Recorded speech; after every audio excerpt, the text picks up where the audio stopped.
Take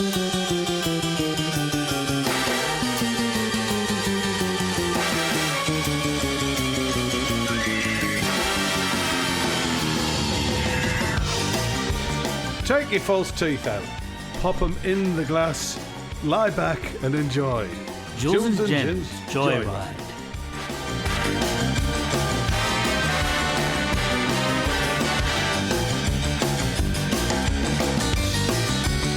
Our special guest today entered our recording housing, is that what you call it? Yes. Like a postal order for $1 million.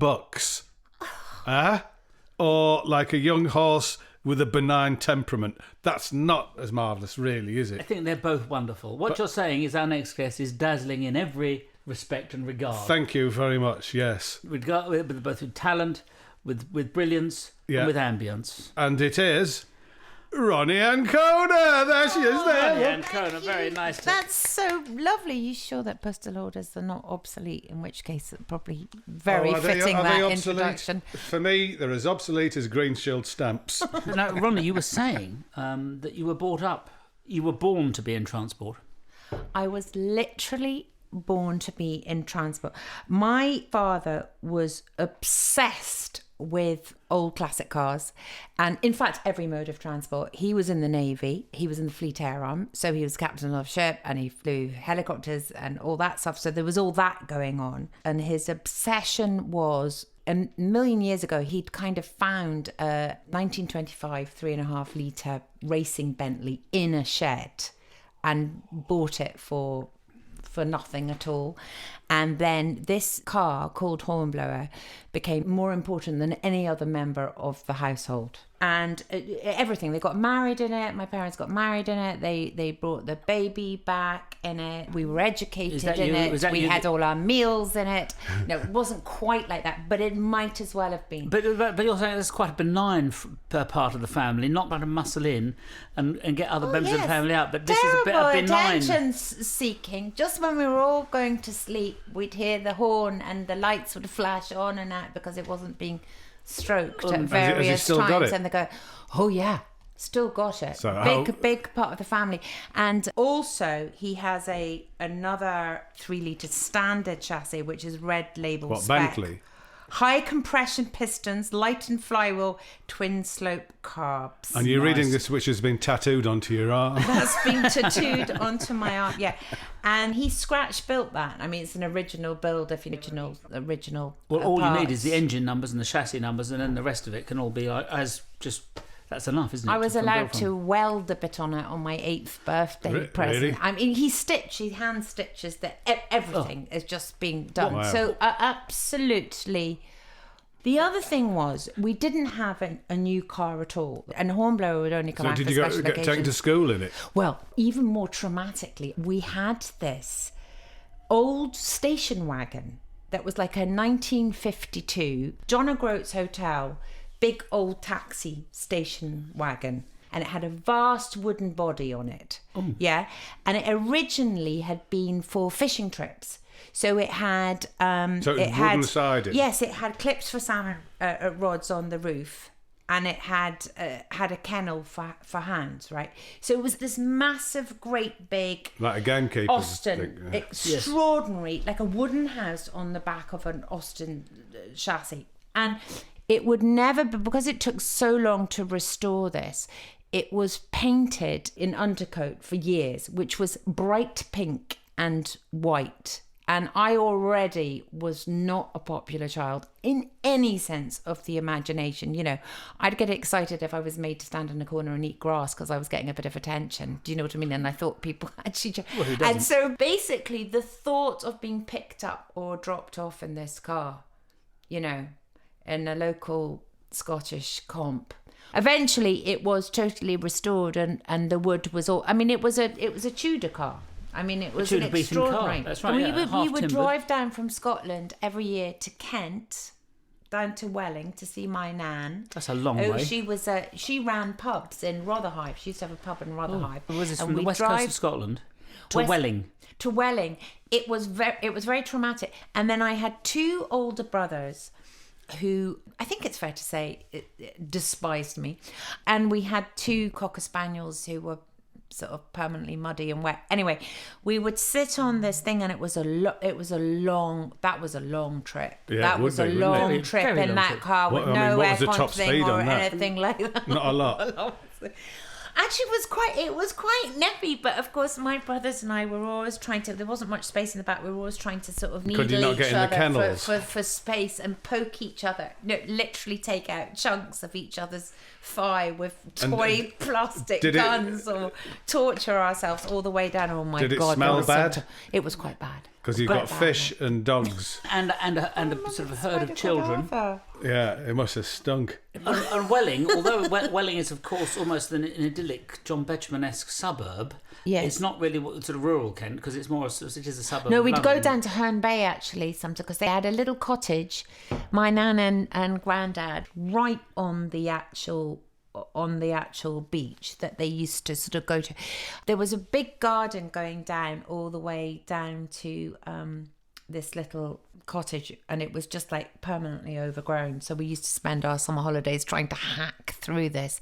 And my father, who was a naval man, would insist that we'd run down at like 7 o'clock in the morning down these pebbles shouting Geronimo and jump into this cold sea. But your dad was in the Fleet Air Arm. He was in the Fleet Air Arm. What did he So do? I can't, when I was just trying to think about which mode of transport has this, because he's got the... That's my because favourite he's wing got- of the forces. Is it? I used to go to Yeovil to go and look at the aeroplanes there and Oh my Slava. God, no, he used to work at Yeovil. And the other thing was, I always remember as a kid being on a Fleet Air Arm base, and they used to have these official stickers that the mess would give out to stick in your car. And it would say, bizarrely, it would say Sail Army, Fly Navy, Crawl RAF. They hated the RAF. The Fleet Air Arm. Really? Yeah. Just going back to the half-timbered vehicle, the half-timbered Austin. I wish I'd brought a picture, but then But your description is better, because the way you described it, I could smell that vehicle. Yeah. The What slight do you think it was? punted Oil. What do you mean? What was it? Have you any idea what it might be? What?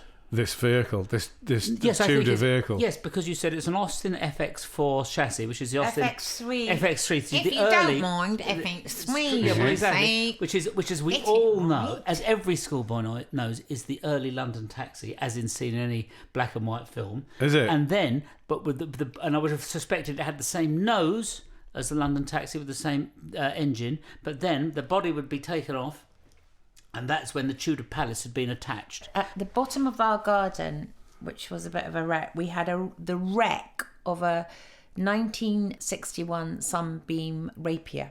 Oh. And it was a total wreck. And my dad, on my brother's 18th or 21st birthday, Gave it to him as a present. said to him, if you can make that work, you can have it. When I say a wreck, I mean it was, I think there was a hubcap, and that was it, and a very soft. And he actually did make it work and became a car designer and Your had brother? designed the latest London cab. Oh, Really? All by myself. I have a picture. This is no good. Again, What's you your think brother's all the years name? in the business, I would have worked out the genres, had podcasts or audio and not visual. Strangely not. But I do have a picture. but wait a minute. But there must be something in the fact that your brother spent as many happy hours as children do, tormenting you in a vehicle which was a taxi, and spending hours coming from West Coast of Scotland down to Welling. Yes. And surely that must have gone into his inner consciousness and has then come out in the latest taxi that we see. It's the latest taxi. London taxi. The latest London and taxi. Are they I've the got ones? this last sketch on my phone. Are they the ones with the electric sliding doors? The new. And see, the ones that we see taxis. on the street now. Yes. Oh, that's And not a fantastic. hint of Tudor timber. Nobody, for some reason, wanted to take me out on driving practice. So I did it all by driving lessons. And I took so long to learn to drive and had so many lessons. And I swear this is true, that one day I was sharing a house with some student doctors, and this woman arrived at my door, like screaming and hysterical, arrived at my door. I had my pajamas on. I said, oh my gosh, who are you? And it was my driving instructor's wife, who was convinced I was having an affair with her husband because he was spending so much time with me. but that was just genuinely innocent. And evidently he was talking about me in his sleep, but not in a salacious way, just because he was having nightmares about reversing around a corner with me. Yeah. Like, no, left, right, back no, up. don't. Back up. Ronnie, back up. Stop Stop it, Ronnie, stop it. Stop it! No, I mean you can see where the Misunderstanding. misunderstanding A simple came misunderstanding. on. Simple misunderstanding. And then once we were on the Great Cambridge Roundabout, where were we? We're doing the Great Cambridge Roundabout, because of course you learn to drive in London, which I do. You have it's much worse than if you're living in a little town in. I mean, you know. It's not a level playing field, is it, if you're learning it? Yeah. So my road was kind of the North Circular and everything. And sometimes he would be a bit shaky and say, can we just stop off? So I need to stop off to go for a wee or have a cup of tea. We were spotted doing that once, and then he, so you were spotted stopping in having tea together. You're supposed to be learning to drive, but you're having tea together. In his sleep, keeps saying, stop it, Ronnie. And he's shaking. He's shaking at the thought of Ronnie. And actually, I did get an incredibly strict examiner. But going back to the wife, what did you say to? I remember exactly what I said verbatim. I said, no, you don't understand. I'm just really bad at learning to drive. And she said, no one's that bad. So I ended up having to show her proof of all the payments I'd made to BSM, British School of Motoring in Wood Green. But rather tragically, they felt sorry for me because they knew I'd run out of money so badly that they were giving me a discount. So that looked even more incriminating. Yeah, exactly. I mean, it was all a little bit like Tory. Maybe she went round to everyone's house. But you didn't say to her, of course I'm not having an affair. Who'd have who could you imagine anybody kissing sort of an ugly person like that? Yeah, well, I mean, it was just. I'm a brilliant driver now. I love driving, but I suddenly turn into, Sally Phillips, who's a great friend of mine.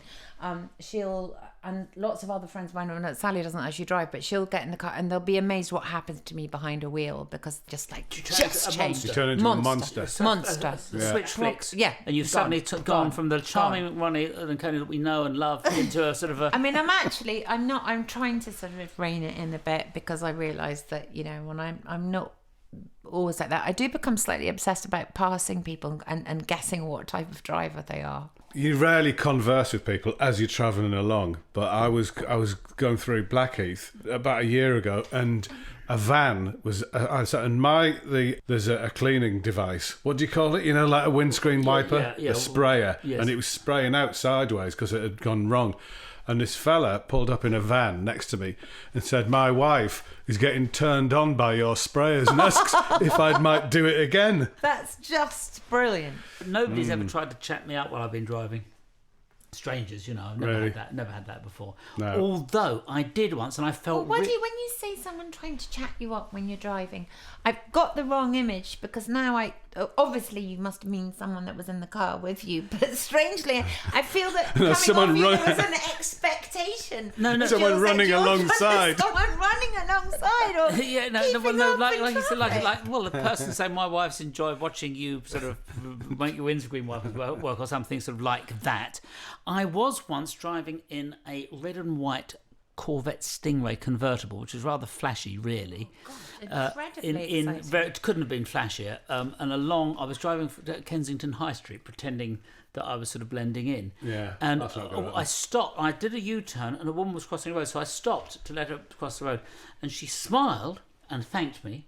And as she got in. No, but then as she crossed the road, she slipped and I'd stopped her, but she was walking. She had heels and she slipped. Oh gosh! And the poor woman literally didn't have any pants on, and we all saw. Oh really? Yes. And so I thought, well, I better get out the car and help. And so I got out the car and helped, and all the other cars are bibbing. but I sort of didn't want her to think I was only helping because she didn't have pants on. I wanted to help her anyway, you know. Sort of like a kind of road basic instinct, really. Yeah, exactly. Anyway, and I made my excuses and got back in the car and drove off. And then the next thing you know, her husband's knocking on your door, and they're saying, "No, look, I want to get involved in this Brian Ricks farce." That's extra. Yeah, so you know. Are you sure she didn't? That was an accident, or did she hurl herself down to expose? Well, this I don't know. sounds like I'm getting an image of a kind of saucy postcard here. Well, let's leave it at that. So, it's wonderful that you've been brought up, Ronni, in a transport family, because a lot of people. Yes, we haven't even started on the trains yet. Well, I was going to say, and I believe your father has. What some people view as a rather sort of odd obsession, but I know it to be perfectly acceptable, and that is he has a large model railway layout.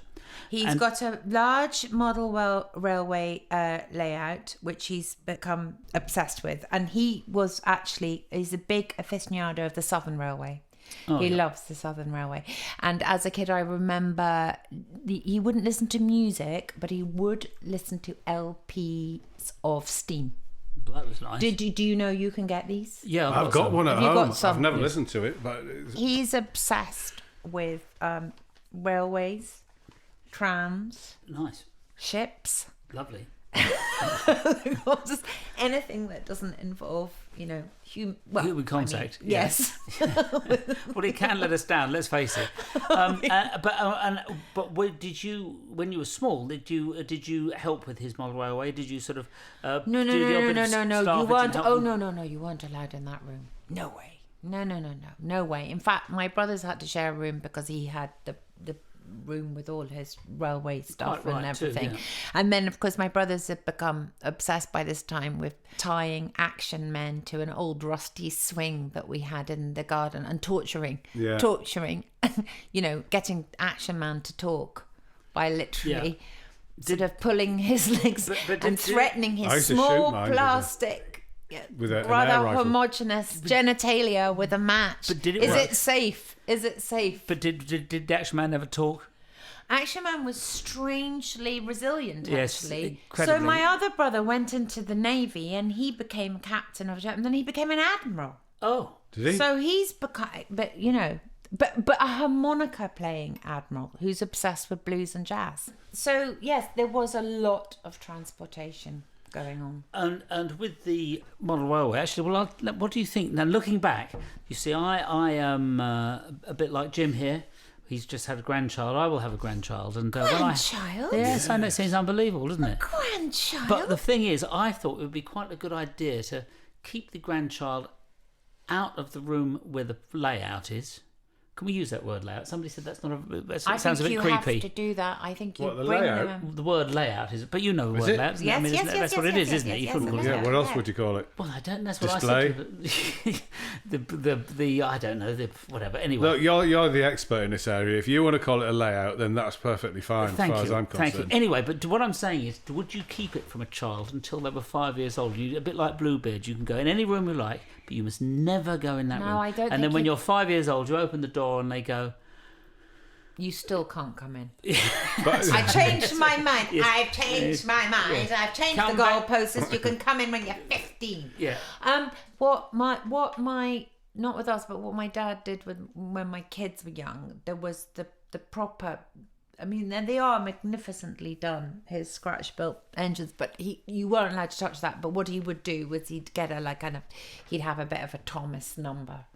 Thomas the Tank Engine number that was bought, and that would be allowed to go up and down the track. But not the proper ones, no. No. and yours, you have little like scenes of Cameos, little vignettes. little scenes. Not too many, but yeah, I've got the coronavirus people fighting over a blue roll in one. I love the fact did that your you've dad do- integrated social unrest. Did your dad do any of those? Yeah, he's done quite a lot of.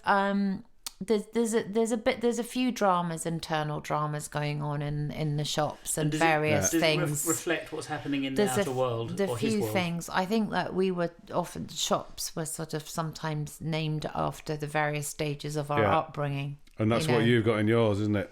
And you've got brothels and so forth going on in your world. Well, I've got everything that the outer world has.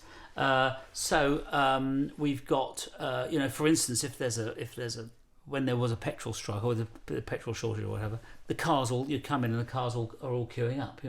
When the tanker was stuck in the Suez Canal the other week, I had a tanker blocking up the waterways. This is absolutely extraordinary. Have you ever seen that film Music of Chance? Which is one of the creepiest films I've ever seen. Why am I making you think of this film? No, it was just about this strange eccentric couple. Not that you're eccentric, darling angel, but who kind of sort of build a model according to exactly what's going on in their life. At all, James Spader. I think I've very seen this. interesting. Yeah. Do you remember they have to build a wall and they're plotting it? They're building it on a 1:25 model, perfect model, everything that's happening. And that's your world that you've created. Yes, and I'm going to. What I'd like to do now is to. I've got this. Have you got a model of Vic? Well, I was going to say I was going to spray you both with this shrinking spray that I've got. Well, there's a film that has that involved as well. And then so you can both. I can shrink you both and keep you in my layout in a friendly way. I mean, you'll be fed and everything will be really lovely. I think it could be a lot more. Agreeable than outside world, quite frankly. But I tell you what does happen. I'm willing to give that a go. If you do have a layout, in my layout, for instance, I'll use the word quite a lot now, layout. I've got one end of it, I've got sort of London, and then the other end, I've got a sort of a little bit of West Germany, a little bit of a Flemish port. You go from one to the other. So Vic and I could take holidays, exactly. In our little new shrunken state. Exactly. Probably easier than actually really going on holiday, which is now that's exactly what I was not say. an option. There's no point in going on holiday because you just go up there and it's much better. Yeah. We don't have to deal with any sort of strange visas or we could Brexit stay in the malarkey. Fray Bentos Hotel. And now, a message from our sponsors. Hey, Jools, where do you get your tranquilizers from? Well, actually, I get them from the same place as you get your sedatives. Little Bo Sleep in Bermondsey. We had lots of bits of cars in the sinks and all sorts of other places in the house. And my mum was a painter, so she'd dry those in the airing cupboard, so they'd be with some very old carburetors at the same time. But then you ended up being a painter. A scene painter. I did. I went to St Martin's Central and I was trained in design, but my speciality was scene painting, scenic artist, which is actually quite a difficult job, actually. And actually, my mum was a scenic artist when she was young, and she used to paint all the scenery for lots of different theatres. And the smell of you'll know this. I know the smell of size. Do you remember the old smell of size? Dry smell. They used to mix it with size, which was kind of like a glue, wasn't it? Glue made from rabbit skin. It was like a glue made. It sounds like the smells of my childhood. It's not coming across very well, is it? Studio. And then became a painter, commercial painter, and then I became an art design technology teacher as well after that. But the trouble is with painting, a lot of people have said to me, "Oh, it's so." You're brought out as an example for many times going, well, why don't you do more? Look at Vic Reeves. He does lots of painting. Yes. He does lots of painting. And I feel ashamed because I feel it's something that I've sort of fallen out with. Like painting was my best friend that I've fallen out with. And I think that's got something to do with being a commercial painter in terms of, when you're doing ballet cloths and big film cloths or theatre cloths, and someone sort of gives you the back of a coffee stained envelope and say, can you make that into sort of 100-foot cloth or whatever? You do tend to get very embroiled in the actual craft of painting. Do you know what I mean? It's a very different... In music, it would be like somebody saying, can you write this song or can you play somebody else's song? But that's okay. And because in music you do the both. But I think in painting, it's like a different sort of thing. If you're painting what somebody else wants. But I do love all those things like the marbling and panelling, Oh, I and love it. graining, and all those. I love it when you those get a- paint effects. Yes, I love it when A you get trompe l'oeil. Paint of. Oh, Yes, I if you- love I like a trompe trompe l'oeil. l'oeil. when there's a fake like door a and I walk trompe into it, l'oil. I love it. Yeah. I walk in, bang my face on what I thought was a door, but it's not. It's great. Oh, I just love all that. If I had a chance, I'd make lots of. I'd make have lots of trompe l'oeils films everywhere. with. I really would. Real life is terribly Yes. overrated. Oh, isn't it really is. I'd I much think like we've that to do- ascertained yeah, that's yeah. the case with you. I mean, What? you know. You know, the most annoying thing that people ever say Well, to that's me... what Vic and I are going to have when we're shrunk, right? Exactly. We'll be walking around looking at My being fake able to trees. examine and looking at your fake trees Yeah. and seeing if you're. and my fake traffic jams and having a lovely time. That's right. When people say to you, "Would you?" You know, it's all very well, but in the real world, hang on a minute, who's going there? Not me. Oh, yeah, exactly. I have to say, I don't think we've had any other guest that has covered so much of transport because you've discussed cars and railways. I think there's a couple of things we haven't discussed, which might be minesweepers. And what about aeroplanes? Do you like aeroplane journeys? Well, increasingly so. Now you can't get on one. It's amazing, Yes. isn't it? How it's lovely we thought they were. Literally focused your appreciation of being on an aeroplane. I do actually. I don't like the paraphernalia that goes before getting on an aeroplane and getting off. That isn't it. But no, I parachutes and do. all that. I do Yes. the parachutes and the. I don't know. I've always ended up sort of virtually flying cattle carts. I've always ended up sort of sometimes when you're taking all your kids with you, sort of for expense, flying on the wing attached by an elastic band with a pair of goggles. Some of the Only way to trips fly. I've done. But I did do years and years and years ago. I was going to Australia to write something for some Australian comedians, very well known comedians over there. And I was flying over with Moir and it was quite a big thing and there wasn't much time. So they wanted us to get there in good condition. So I was in this extraordinary position of being allowed to go first class to Australia. Well, what a disaster that turned out to be, in that I was so excited. I just had to do everything. Of course, I'm surrounded by people in first class who just don a pair of cashmere socks on Complimentary. and go to sleep with something and just look at a lettuce leaf, once or twice and then flick it away and say not for. I just had to, because I knew that this was never going to happen to me again. So I just didn't stop. I went up and down in the chair, up and down in the chair. It was like Top Cat. I had my earplugs in and out. Every meal. Everything. Even the strenuous guy going, I'm not even a particular big foodie, but he's going, you don't have to eat this, really? Because you've just had. I'm going, no, but I do. I have to eat this. everything. I have to Yes, eat this. this is He's how- going, you really don't. I said, no, I do. Literally, like, just, the films, the music at the same time, the thing. I mean, I just literally fell off that plane, exhausted from pure overexcitement. I want to watch every film you've got. Yes. Every yeah, film. yeah. I know. I Yes. can't go to sleep. Well, I'm I know. like that whenever I get on a plane. I love all it. the time. But would you I don't rather go to a understand. what would you rather do? A long haul flight or a party with friends? A long haul flight or a party with friends. Oh gosh. You're I- going to say long haul I flight. think course. long haul flight. Because you leave 5 minutes peace and quiet. Lovely, isn't it? long Yeah. haul flight. 5 minutes yourself.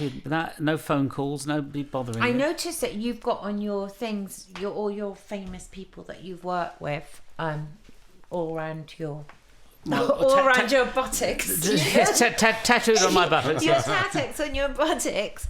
I noticed that Vic's not down there on a piece of wood on think he top is. of your. I am. Is he? He Is is he? actually, Oh, he is is, he? yeah. Okay. Yeah, but but I just noticed you don't had the just start trying to make- Stereophonics, don't try and and make trouble. I had a fantastic aeroplane journey with the Stereophonics back from Northern Ireland, actually, where we'd been on a show together, and I was quite sort of naive, and it was quite rock and roll. And they were like, oh, let's go to a club when we get back to London. And it was all very exciting. And anyway, I had lost, because I lose everything, I'd lost my boarding pass. And because I was I sort of blagged my way on. And they said to me, and I did some impressions behind the curtain, taking off and going down as various different people. It was quite That is funny, really- actually. When did you first... Who did you do? Yeah. I think it was years ago. I think I did. We'll be back. We're going to crash. Don't panic. It's okay. He's drinking. He's in the back. Don't panic. It's fine. I can't remember. Oh, some Barbara Windsor being, well, it was. I did the whole. I did sort of a whole load of grotesque caricatures from behind the curtains. So it was quite. That was quite a memorable flight. And you could do it on the microphone. Did it on the microphone? Oh yes, I was officially allowed to do it. That is very good. When did you first realise you could do that? It wasn't one of those car journeys, was it? It was slightly tragic. I think it was. It's such a cliche to say, isn't it? But I think it is. I don't know if you feel that, Vic. That it's a deflection, isn't it? Doing comedy or trying to make people laugh. A deflection. He's staring at me as if to say, "So you think you've made people laugh, have you?" No, I know. Yeah. Well, you're getting a bit above yourself now, aren't you? No, I think I ended up sort of really. I did do impressions at school of teachers, and I did went to a very kind of just austere and I bet Scottish they said to you, primary school. I bet they said to you, don't do that. That's not going to get you anywhere. How wrong they were. Don't get that well. Although it is a bit of it's a double-edged sword. I don't really want to bite the hand that feeds me, although I don't really get fed by that much anymore. But I think the trouble is impressionism. You do tend. I mean, I never really thought of myself as an impressionist. I was sort of like a comedy actress who just did do different voice. I mean, or an actress. There seems to be quite a lot of. There seems to be quite a lot of snobbery with it, when sort of actors do an impression, a long impression, and they get an Oscar, and then people sort of look at you as if you're a bit end of the pier. It seems a bit of a strange one. You do get sort of very sort of boxed, and they, ironically, sometimes now when they're trying to do impressions on shows, they don't even want impressionists because they want to go, oh, it's not an impression. So it's a kind of sort of weird thing. I was very close to Johnny Sessions actually, and we did Stella Street the movie and various stuff together, and we worked a lot together. And he was the one that really sort of gave me a sense of pride in it, really, because he was just extraordinary. He gave it a sort of correlation with intellect, the way he sort of this juxtaposition. He would go on these extraordinary flights of fancy. I mean, literally the Bloomsbury set, Coronation Street does the Bloomsbury set. Yes, and yeah, I mean, exactly, it was an absolute genius. Because if Michael Sheen did Tony Blair, for instance, didn't he? Yeah. That would be like high art. But because he's an actor of great note, so it's true. You could do it just as well. Well, Alistair McGowan, I mean, he went to Guildhall, got a gold medal, was a medal at Guildhall, proper act or something like that. But if you're just, you know what I mean? Yeah. If you've got that sort of yes, I suppose, but I think that's probably it's a bit like in pop music. People sometimes not me, by the way, but people are sometimes a bit dismissive of people that are just in pop music. Yeah. Not realising that actually that's the hardest. Of course. They're the people at the front line of, because if it doesn't work, if you just break that for a moment, you're sort of you're sort of fighting to be the next person in the charts. It's like that's a very difficult world to be in, a very competitive world. Because I actually do quite a lot of drama, and I have done a lot of drama, and I've done some sort of very sort of serious drama, and everything. There used to be this sort of thing when, people go, oh, now that you've done well in comedy, you might be able to do some acting, yes. learn how to act. And it's very interesting because I've never approached it any different. Even when I was doing things like a million years ago, like Posh and Becks, the reason it was funny, I hope it was funny, touch wood, was you played the truth of it. You approached it in exactly the same way that you sort of played the truth. And actually, it's funny because, if you're a second out in drama, timing wise, you're interesting. If you're a second out in comedy, you're not funny. Yeah, you've blown it.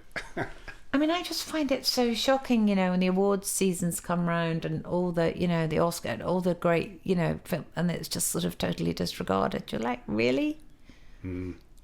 Well, I think the answer is to step into the layout with Jim. I'm going to shrink you both down, shower you with awards, and I've got a small working motorway network. And I'd like you to have with a driving lesson car, which I'd like you to go in. And I've got a driving into BSM motor school. I've got in there as well. It's all there. I might need some therapy after all of that. Yes. Have you got, Or an affordable therapist? Yes, I've got- an yes. affordable shrink in your Yes. little... Have you got the Excellent. shrinking spray? Did you bring it with you today? Exactly, because you really do need a shrink Be in there. shrunk by a shrink. Exactly. Ronni Ancona.